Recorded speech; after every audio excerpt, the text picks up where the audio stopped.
एका घनदाट जंगलात एक बलाढ्य सिंह झाडाच्या सावलीमध्ये शांत झोपलेला होता. त्याच बाजूने एक छोटासा उंदीर चालला होता. त्याने त्या सिंहाकडे एकदम कुतूहलाने पाहिले आणि सरळ त्याच्या अंगावर उडी मारायला लागला.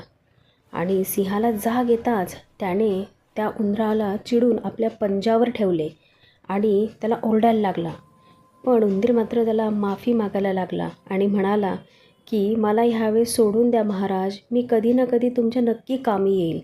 सिंहाला हसू आले, पण त्याने मात्र त्या उंदराला सोडून दिले.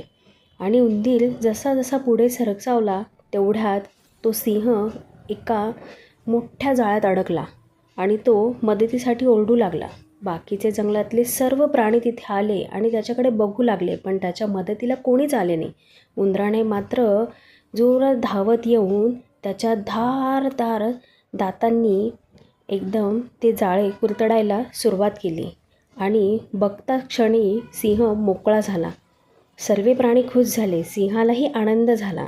त्याने उंदराला त्याचे आभार मानले आणि त्या दिवसापासून त्या दोघांमध्ये एक घट्ट मैत्री झाली.